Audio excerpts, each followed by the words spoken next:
بسم الله الرحمن الرحيم الحمد لله نحمده ونستعينه ونستغفره ونعوذ بالله من شرور أنفسنا ومن سيئات أعمالنا من يهده الله فلا مضل له ومن يضلل فلا هادي له وأشهد أن لا إله إلا الله وحده لا شريك له وأشهد أن محمدا عبده ورسوله أما بعد فإن أحسن الكلام كلام الله وخير الهدى هدى محمد صلى الله عليه وسلم وإن شر الأمور محدثاتها وكل محدثة بدعة وكل بدعة دلالة وكل دلالة في النار.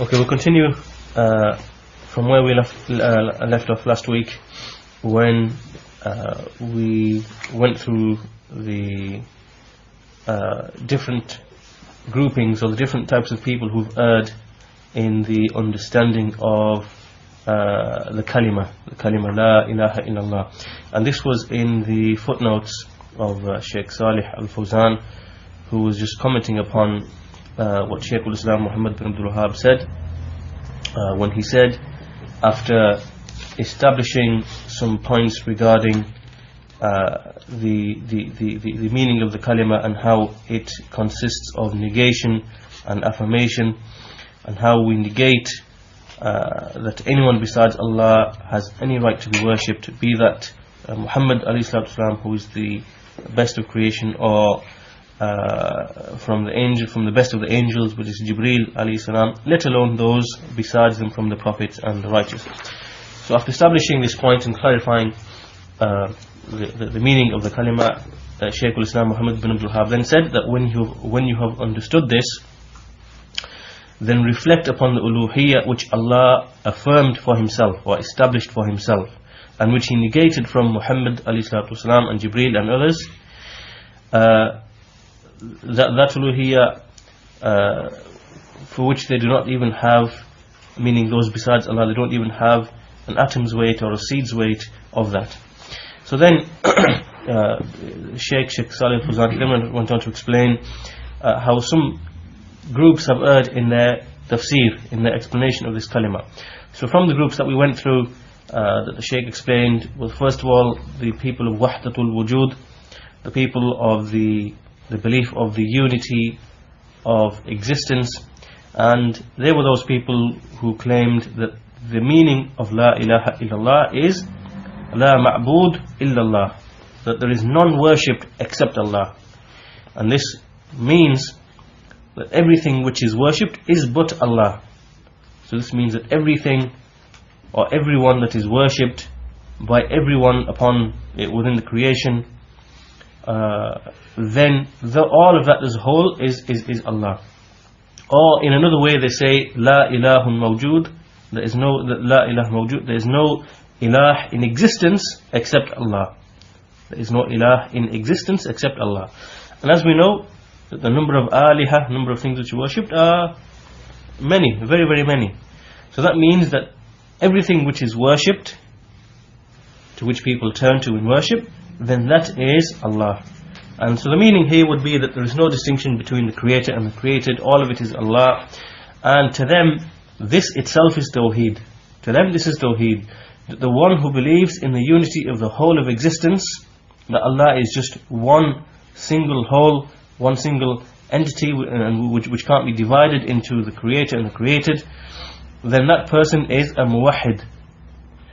Right? So this person who doesn't distinguish, for example, this person who worships an idol, a person who worships a cow, a person who worships a stone, a person who worships a human, a person who worships an angel, all of these people are muwahhideen in the view of these people, because they worship Allah, and they don't distinguish, or they don't separate, and they don't divide, or they don't distinguish between the creator and the created. Right? This is tawheed in their view. And as for those people who say that there is a creator and the created, so who distinguish between the creator and the created, these people, they say that this person is the mushrik. This person is the mushrik. Why? Because now he hasn't believed in the unity of existence. And so this is what these people are upon, and this is kufr. And The second group that the Shaykh went through was the view of the people of Ilm al-Kalam, Ahlul Kalam, the people of philosophy and theological rhetoric. And these people, they say that the meaning of La ilaha illallah is that there is none which has the power to invent and create and to regulate and to bring something from nothing except Allah. This is the meaning of La ilaha illallah to them. And in reality, this agrees, this is no different to the deen of the mushrikeen, because the mushrikeen, as we've seen in early lessons, that they themselves believe that Allah is the sole creator, the owner, the provider. He's the one who gives life, who takes life. He's the one who sustains, and they don't attribute these qualities to anyone besides Allah. So this means that this tafsir is a very limited tafsir, and it doesn't go beyond the limits of rububiyyah and the limits of what the mushrikeen used to believe themselves anyway. And for this reason, as was also mentioned in the previous lesson, that you find that these people, when you look into their books of Aqidah, like the Asha'ira and the Mu'tazila and the Ilm al-Kalam, Ahlul Kalam, when you look into their books of Aqidah, you find that they concentrate upon the existence of Allah. Right? They concentrate upon the existence of Allah, and how there is none besides Allah who can create and own and provide and invent and devise, bring something from nothing. And they don't really explain, they don't really touch upon uluhiyyah, and that's why you find amongst the likes of these people, you have people who fall into much ignorance, and they fall into worship of other than Allah upon this ignorance. The third group, so we start today's lesson from this point. That was a summary of what we did last lesson. The third group then, they are the people, this is the view of La ilaha illallah with the Jahmiyyah and the Mu'tazila, and whoever went upon their way in negating Allah's names and attributes. The tafsir of those of the likes of the Jahmiyyah, the Mu'tazila, and whoever was upon their way in negating Allah's names and attributes. So these people, they held the view that anyone who affirms for Allah names and attributes, then this person is a mushrik. This person is a mushrik. Because to them, Tawheed is to negate that Allah has any names and to negate that Allah has attributes. This is Tawheed to them, to the Jahmiyyah and the Mu'tazila. So we find that the Jahmiyyah, the most extreme, they negated names and attributes for Allah. They negated that Allah has any names or attributes. So Allah is not to be described with anything.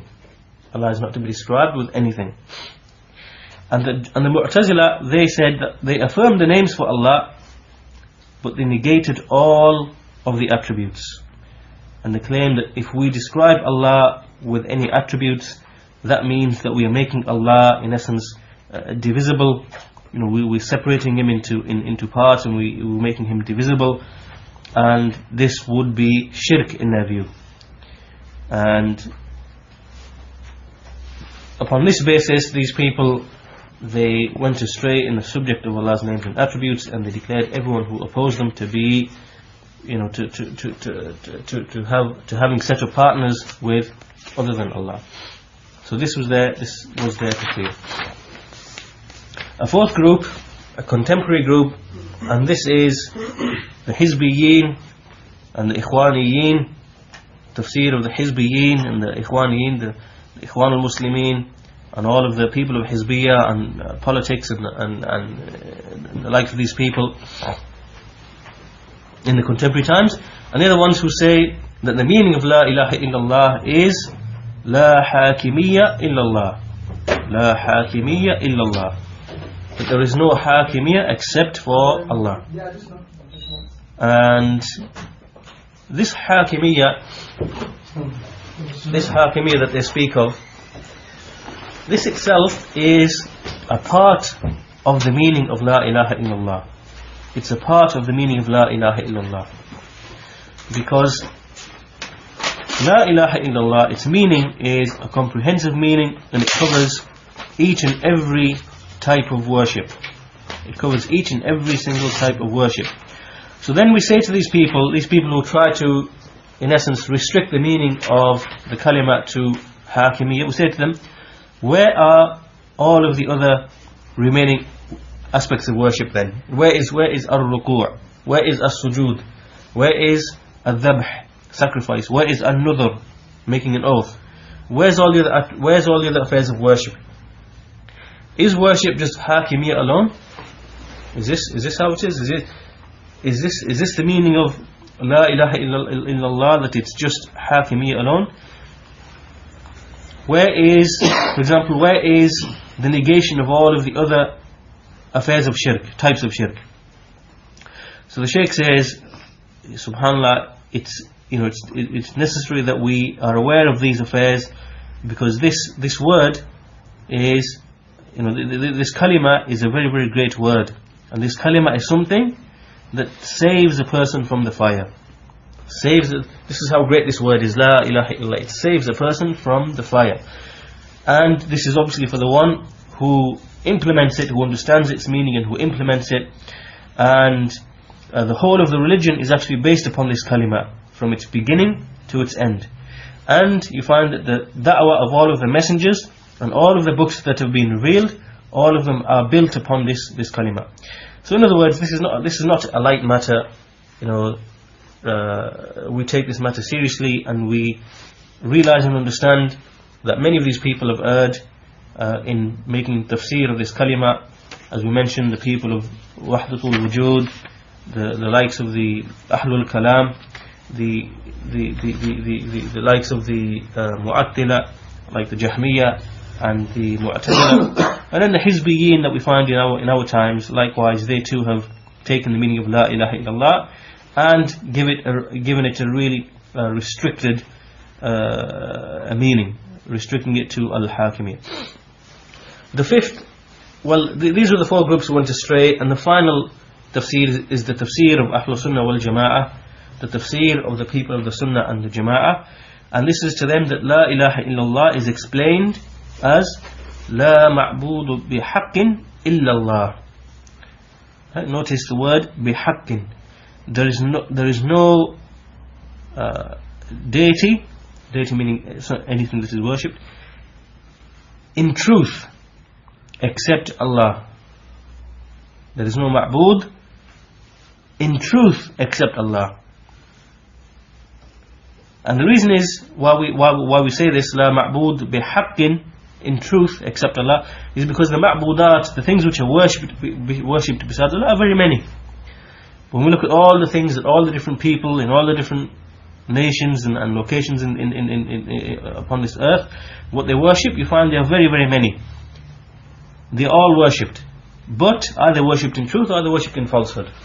They are all worshipped in falsehood. So this is why we say la ma'bud bihaqqin illallah, that there is no ma'bud, meaning that one that is worshipped in truth except for Allah. So only Allah is worshipped in truth, and everything that is besides Him, then the worship of that thing is false, is futile.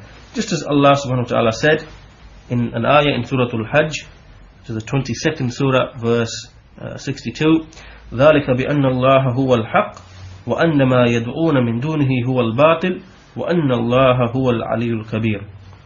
That is because Allah is the truth, and that which they call upon besides Him is batil, and that Allah, He is Al-Ali Al-Kabir, He is the highest, and Al-Kabir, the greatest.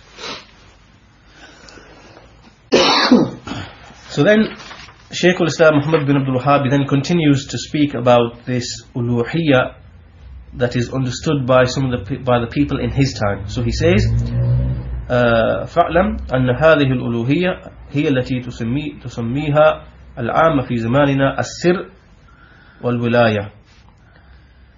You should know that this uluhiyyah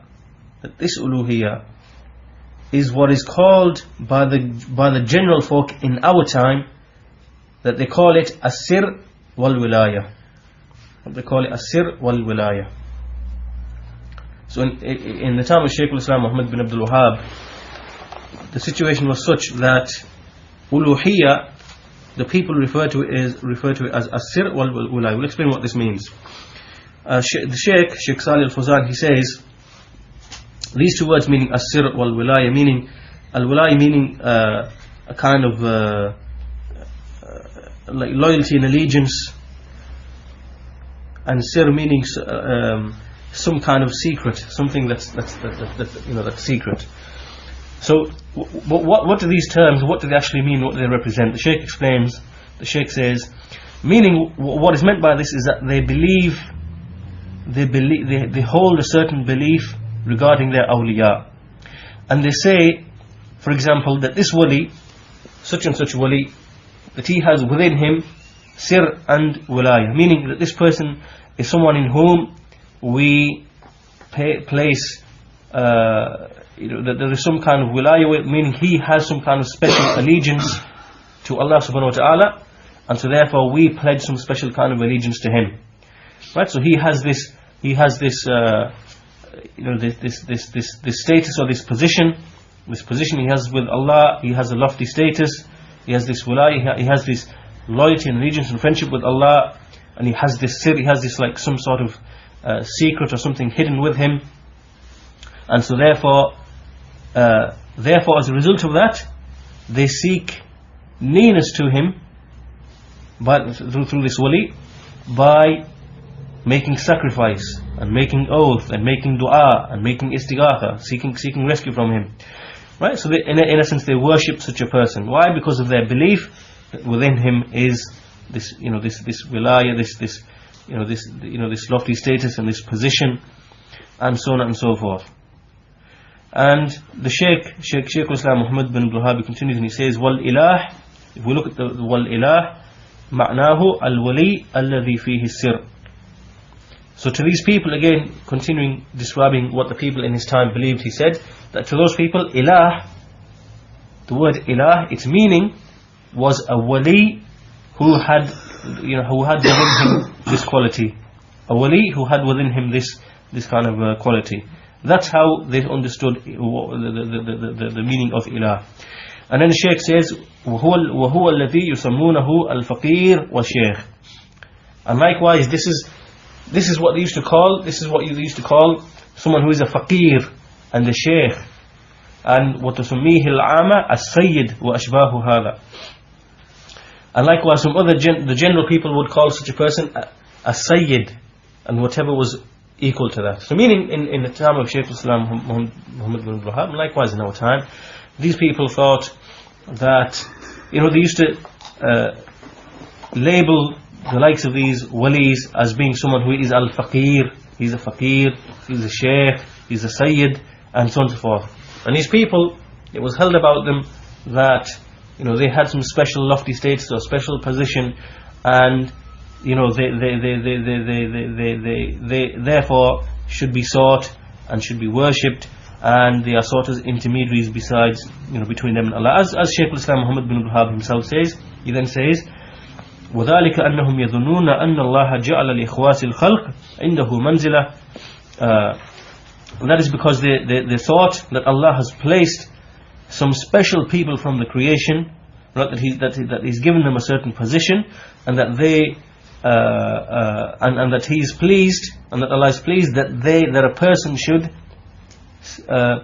seek refuge with them, and that a person should hope in them, and that a person should seek rescue by way of them, and that he makes them as intermediaries between himself and between Allah. Right? So this is how the situation was. And the Shaykh Salih al-Fawzaan, in comments, he says that if we look at the Sufis, with the Sufis you find that someone who is a worshipper, they call him Shaykh. What they mean by Shaykh is the Shaykh of the tariqah, the Shaykh of the path, the Sufi path, that they are taking their deen from. And then the person who takes from the Shaykh, the person who takes his deen from the Shaykh, they call him a murid. A murid. So you have the Shaykh of the tariqah, and you have a person who is a seeker, who follows the Shaykh and they call him a murid. A murid. And the way that a murid has to be with his shaykh is like a dead person is to the person who is making ghusl upon that dead body. Right? So this is how a murid has to be with his shaykh. This is actually what they say themselves. That a murid who wishes to follow the Sufi path, he has to follow the shaykh, then he has to be to the shaykh, he has to be with the shaykh, just as the dead body is with the person who is watching. Meaning, it doesn't move. It doesn't move, doesn't object to anything, doesn't speak, doesn't move, doesn't do nothing. So this is how it is with these people. And this is when they have these awliya, and these people they take as the faqirs and sheikhs and sayyids, then this is how they behave towards them. And and so likewise, when they call someone a sayyid or a sheikh or whatever, this means that you must give him the pledge of allegiance. You must give him the pledge of allegiance, and that you must submit all of your affair to him. Right? So basically, you are now under the complete submission and under the complete control of this wali, sayyid or whatever. So you don't object towards him, you don't oppose him in anything, because if you did, then you would no longer be classified as a murid. You no longer become you no longer have the status of being a murid, because now you've opposed and you've differed with the shaykh. And likewise, they say that Allah has placed in the creation some special people, and it is permissible to seek refuge with them, to seek recourse to them, to call upon them, to make istighatha, to seek rescue from them. And this is because they are shufa'a, that they are interceders, they are intercessors. And if you approach these people, they will bring you closer to Allah. And this is what these people are upon. This is what the people in the time of Shaykh Fawzaan, Muhammed Ibn Abdul Wahaab, likewise in our time, this is what they are upon. And these people, they don't come out, they don't openly say, yes, these people are our partners with Allah. They don't come and say this. They don't say, yes, these are people that we worship besides Allah, these are our partners with Allah. They don't say that these are our partners with Allah. What they say is shufa'a, that these are our interceders with Allah, and they bring us closer to Allah. This is how they describe the people that they worship, in two ways. They describe them in two ways: shufa'a, intercessors, and those who bring us close to Allah. They describe them in these two ways. And then they claim that Allah has chosen them because these people are righteous, they are pious, and so therefore they've become intermediaries between the servants and between Allah. And how free is Allah from what they say. And for this reason, these people, you find that they seek nearness towards these people by way of worshipping them, whether they are living or whether they are dead. Whether this wali is living or whether he is dead, they will worship such a person. And they say that anyone who seeks nearness to them is in reality someone who seeks nearness to Allah. So whoever seeks nearness to the shaykh by worshipping him, then he seeks nearness to Allah. And then Allah says, brings the verse, وَيَعْبُدُونَ مِن دُونِ اللَّهِ مَا لَا يَضُرُّهُمْ وَلَا يَنْفَعُهُمْ وَيَقُولُونَ هَؤُلَاءِ شُفَعَاؤُنَا عِنْدَ اللَّهِ. Right, so this is actually Allah describing the mushriks of the first time. Allah says that they worship besides Allah that which cannot harm them nor can bring any benefit for them, and they say these are our intercessors with Allah. Surah Yunus verse 18, Surah 10 verse 18. So Shaitan has basically in essence played with these people, and he's fooled them and he's played with them and led them to this to this level.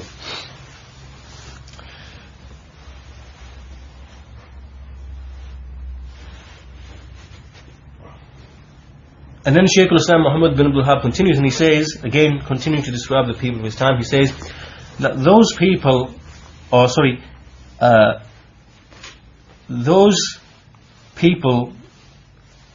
whom the people of shirk in our time think are intermediaries. Right, so those people that the people of shirk in our time think are intermediaries, they are the same ones that the very first mushriks used to describe as aliha, as aliha. So meaning that those people in the time of Shaikh Fawzaan, Muhammed Ibn Abdul Wahaab, right, and whom they think are their intermediaries, they call them wasa'it. Right, so in the time of Shaikh Fawzaan Ibn Abdul Wahaab, the people of shirk in that time, that those people that they thought were their wasa'it or their intermediaries, they were the very same ones whom the very first mushriks used to call aliha, gods.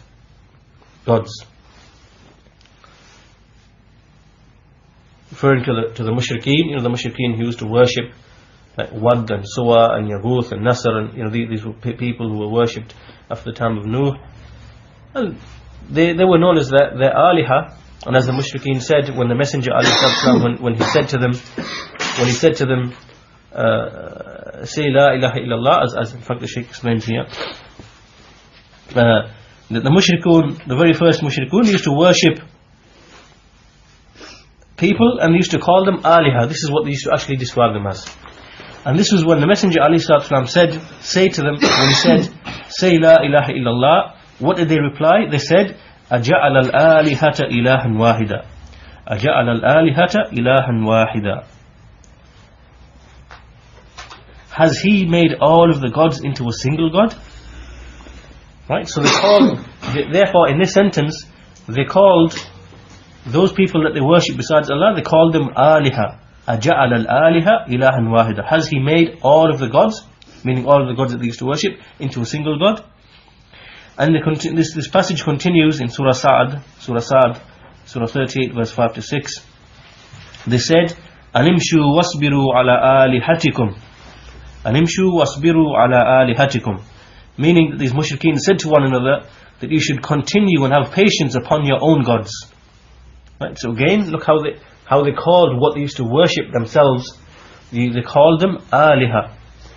And in another verse, they said, وقالوا لا تذرن آلهتكم ولا تذرن ودا ولا سواعا ولا يغوث ويعوق ونسرا.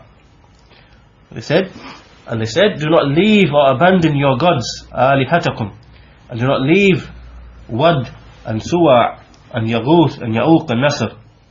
So look at how all of these people, like the mushrikeen in the very first times, from the time of Nuh alayhi salam to the time of the Prophet Muhammad alayhi salam, they actually called those that they used to worship, they actually called them aliha. They labeled them as an ilah. However, in the time of Shaykh al-Islam Muhammed Ibn Abdul Wahaab, and likewise in our time, they began to call them wasa'it or wasata or shufa'a, different name, intermediaries, shufa'a, intercessors, but they don't actually call them as aliha. They don't call them as aliha. But in reality, the meaning is exactly the same. The meaning is the one and the same. Is the one and the same. The wording has just changed, but the meaning is exactly the same. Because if you look at what those mushrikeen used to do and what they were upon, how they used to affirm rububiyyah for Allah alone, how they used to worship Allah even in times of calamity, in times of calamity and hardship, but alongside worshipping Allah, they would offer worship to other than Allah, people who died and passed away and whom they'd taken as gods. And what was their reason? Their reason was, as we've seen in these verses, وَيَعْبُدُونَ مِن دُونِ اللَّهِ مَا لَا يَضُرُّهُمْ وَلَا يَنْفَعُهُمْ وَيَقُولُونَ هَؤُلَاءِ شُفَعَاؤُنَا عِنْدَ اللَّهِ. That they worship others besides Allah, that do not harm them nor benefit them, and they say, these are our interceders or intercessors with Allah. So intercessors. And in another verse, as we'll see, in another verse, they say that these things that they worship, they bring them closer to Allah. So exactly the same reality. The only thing that's changed is that the mushrikeen of the first time used to say that these are our aliha, and these mushrikeen say that these are our shufa'a and musata. But if you look at the reality of the actions and what they intend, it's exactly the same. Exactly the same. And so the Shaykh says that we don't, when we look at things, we don't give consideration just to the words, rather the consideration is given to the reality of what's actually taking place. So now, when a person says La ilaha illallah, when a person says La ilaha illallah, this in reality is a nullification of all intermediaries. When a person says La ilaha illallah, this is a nullification of all intermediaries. And in fact, this is why the mushrikeen, when the Messenger ﷺ said, because they understood the meaning of this kalima, when he said to them, Qulu La ilaha illallah, say La ilaha illallah, this is why they replied, this is why they said, Aja'al al-alihata ilahan wahida, has he now made all of the gods into a single god? Because they knew what this means. It means that when a person says La ilaha illallah, its meaning is that all of these intermediaries, all of these intercessors and everything else that they believe in besides an approach besides Allah, this La ilaha illallah is a nullification of that. So the mushrikeen, they knew and they understood that. Then Shaykh al-Islam Muhammed Ibn Abdul Wahaab says, continues, and he says that if you want to know this issue, if you want to know this affair in more detail, if you want to know this affair in a complete way, then this is by knowing two matters. This is by two issues. Then he explains what these two issues are. He says, first of all, the first issue is that you should know that the kuffar whom the Messenger ﷺ fought against and whom he killed and whose wealth and whose women that he declared lawful, that these were people who affirmed for Allah subhanahu wa ta'ala rububiyyah. They affirmed for him the tawheed of ar-rububiyyah. And this is that Allah, there is no one who creates or who sustains or who gives life or takes life or who controls the affairs except Allah alone. Just as Allah the Most High says, and then he quotes the verse, قُلْ مَنْ يَرْزُقُكُم مِّنَ السَّمَاءِ وَالْأَرْضِ أَمَّنْ يَمْلِكُ السَّمْعَ وَالْأَبْصَارَ وَمَنْ يُخْرِجُ الْحَيَّ مِنَ الْمَيِّتِ وَيُخْرِجُ الْمَيِّتَ مِنَ الْحَيِّ وَمَنْ يُدَبِّرُ الْأَمْرَ فَسَيَقُولُونَ اللَّهُ. Say, who is the one who provides from the sky and the earth, and who is the one who controls the hearing and the seeing, and who is the one who brings the living from the dead and the dead from the living, and who is the one who controls the affair? They will soon say Allah. Surah Yunus, Surah 10, verse 31. So these people, the worshippers of the graves, if we look at the people in our time, the worshippers of the graves, they say that so long as you acknowledge that Allah is the creator and the provider and the sustainer and the one who gives life and takes life and the one who controls all affairs, then you are a Muslim. So long as you affirm that. So long as any person affirms that, then he's a Muslim. And the Shaykh asks, well, in that case, what is the meaning of La ilaha illallah then? What is the actual meaning? It means that it has no meaning. This means now that the actual statement La ilaha illallah has no meaning at all, because the mushrikeen said the very same thing that they're saying. Mushrikeen affirm their belief in Allah, in His creatorship, in Him giving life, taking life, and so there's no difference. So this would mean, what is the difference between a mushrikeen and a Muslim who says this? If that is the meaning, it means there is no difference. So this obviously can't be correct. And then Shaykh Islam Muhammad Ibn Abdul Wahaab continues and he says that this issue here is a very great and very important matter, and this is that you know that the kuffar whom the Messenger ﷺ that he fought, and and that these people, they used to testify and witness all of this. They used to affirm it. Right? So these affairs, they used to affirm all of these affairs. Allah is the creator, the owner, the provider, the sustainer, gives life, takes life, everything else. But alongside all of this, it did not enter them into Islam. It didn't enter them into Islam, and nor did it make unlawful or sanctified their blood or their possessions. And these same people were people who used to give charity, they used to perform Hajj, they used to perform Umrah, they used to worship, and they used to abandon many things which were haram, which were prohibited, out of fear of Allah the Mighty and Majestic. Right? So they had their worship of Allah. They performed, as we've seen, charity, umrah, worshipping, hajj, many types of worship. They used to fear Allah and abandon, have some fear of Allah and abandon some of the prohibited things.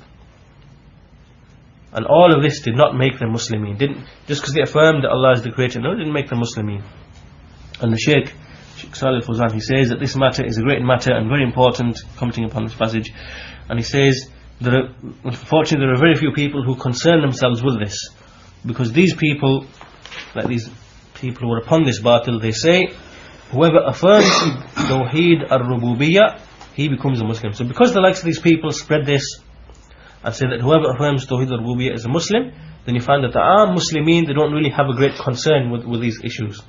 And they think that just by believing in Allah and affirming these affairs and these actions for Allah alone, that this makes them a Muslim. And then the Shaykh says that the mushrikun in the Jahiliyyah, in the days of ignorance, they used to affirm Tawheed al-Rububiyyah, and they used to have worship with them like sadaqah and hajj and umrah, and they used to say at the same time, no one creates or provides or gives life or takes life except Allah.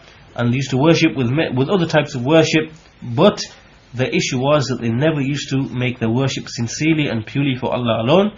Rather they worshipped others, rather they worshipped Allah, and they worshipped those besides Allah, and so therefore they became mushrikeen as a result of this. And then the second, so that was the first point that we need to understand, the point that the mushrikeen of the first times, that they affirmed this rububiyyah for Allah, but it never made them Muslimin.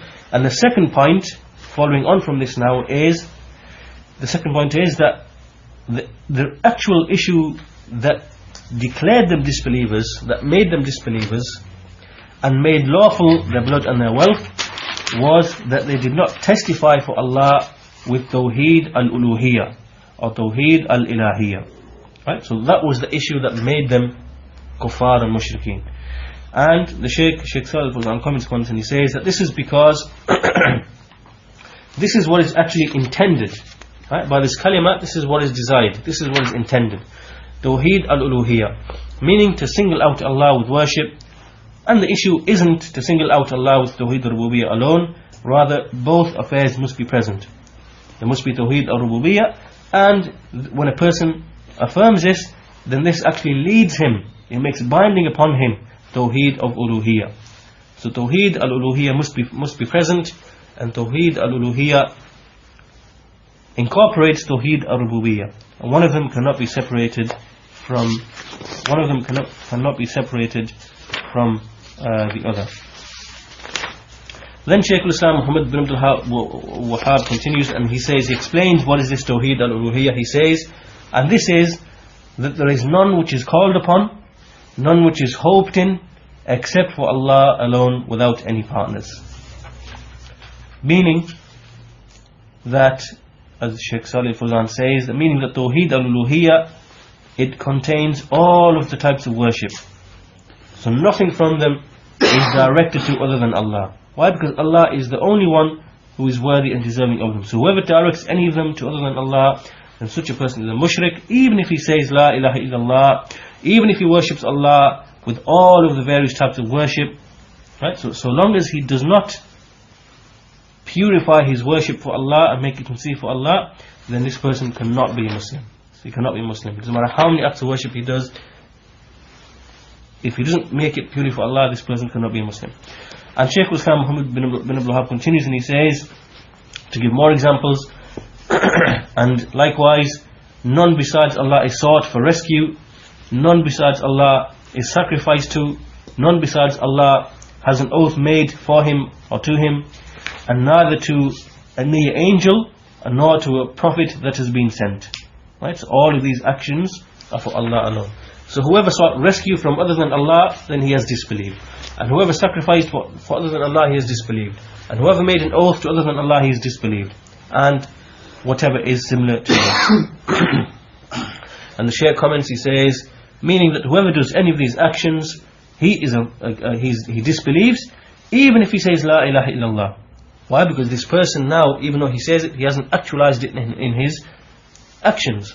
He is someone who is contradictory. How can he say La ilaha illallah, whose meaning now that we've clearly understood, which is a negation of everything besides Allah, including intermediaries and intercessors and whatever, and at the same time he sacrifices to other than Allah? How can he do this? How can he say La ilaha illallah and then go and seek rescue from other than Allah, from the dead people, from those people who are not present, from the jinn, from the shayateen? How can he do this? How can he say La ilaha illallah and then make an oath to other than Allah? All of this is a clear contradiction. Okay, inshallah, we'll stop the lesson there for today, and we'll continue with this next week, inshallah ta'ala.